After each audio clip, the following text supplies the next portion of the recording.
पकड़े गए ठगी के आरोपी। किसी ने ठीक ही कहा है कि यदि आधी रोटी मिल जाए तो लालच में आकर पूरी रोटी की ओर न भागे, क्योंकि कहीं ऐसा न हो कि पूरी रोटी तो जाए आपकी आधी रोटी भी चली जाए। इसीलिए हमारे बड़े बुजुर्गों ने कहा है कि लालच बुरी बला है। ऐसा ही एक मामला मीरा भाईंदर वसई विरार पुलिस आयुक्तालय के अंतर्गत आता है। मामला अप्रैल माह का है। वसई में हाईवे के किनारे बरोड़ा के हेमंत वाविया पटेल नामक व्यक्ति है, उनको एक व्यक्ति मिलता है और यह बताता है कि हमें हमारे घर से सोने के धातुओं से सिक्कों से भरा एक मटका मिला है और हम उसको आधे दाम में बेचना चाहते हैं। इस प्रकार से वो सोने के धातुओं के टुकड़े उनको हेमंत वाविया को देते हैं और वह पाया जाता है कि यह असली है।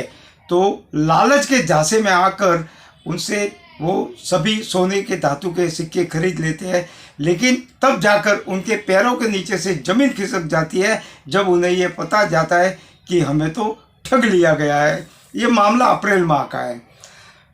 इस विषय को लेकर विरार पुलिस स्टेशन में मामला दर्ज करवाया जाता है और जब यह मामला मीरा भाईंदर वसई विरार पुलिस आयुक्तालय के अंतर्गत उच्च अधिकारियों के सामने आता है तो यह मामला क्राइम ब्रांच परिमंडल 2 के पास जाता है और वह उस मामले की तांत्रिक जांच करती है और जांच के बाद पुलिस को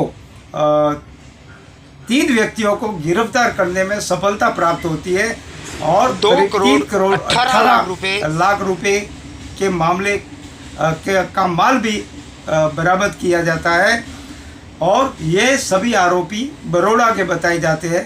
इस मामले में क्राइम ब्रांच के deputy police commissioner Amol Mandave क्या कहते हैं, आइए हम सुनते हैं। 7 मई को विरार पुलिस स्टेशन में धोखाधड़ी का चीटिंग का एक केस दाखिल हुआ था।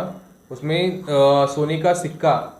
सोने के सिक्के दे के उसके बदले में हाफ रेट में या उससे भी कम रेट में सोने के सिक्के देने की भूल देकर एक आदमी से 3 करोड़ रुपए का माल ठग लिया था।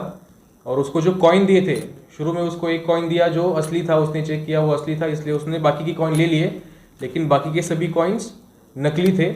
तो वो पूरा जब तक उसको पता चला कि ये कॉइन्स नकली है तब तक वो सब पैसा लेके भाग चुके थे। तो ये 7 मई का केस था। वो हम गुप्त बातमीदार से हमको इन्फॉर्मेशन मिला था कि ऐसे ऐसे आरोपी हो सकते हैं इसमें।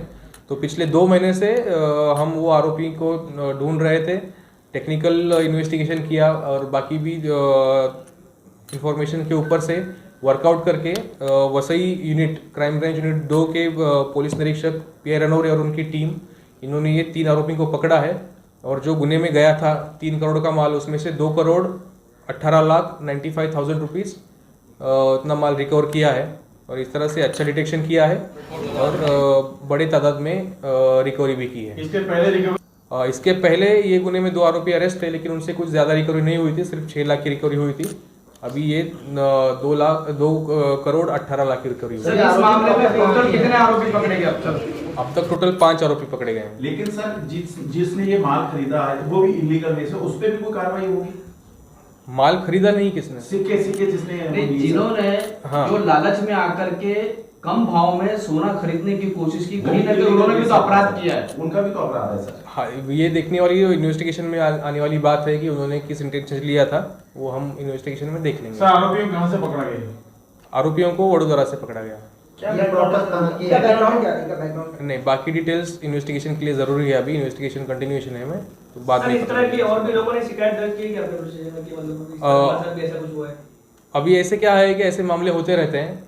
अभी इस वो मामलों का इससे कनेक्शन है कि नहीं है, ये देखने वाली बात है। आह्वान करना चाहेंगे सर आप जनता को हम आह्वान करना चाहेंगे कि ऐसे कोई भी आपको ये कम कीमत में या कम पैसे में अगर कोई सोना दे रहा है या ऐसी कोई और कोई चीज़ है जो आपको कम कीमत में मिल रही है या फिर आपको आसानी से पैसा मिल रहा है, तो ऐसे कोई देता नहीं है। ज़्यादातर केस में ये धोखाधड़ी या चीटिंग ही होता है, तो आप इससे सावधान रहें।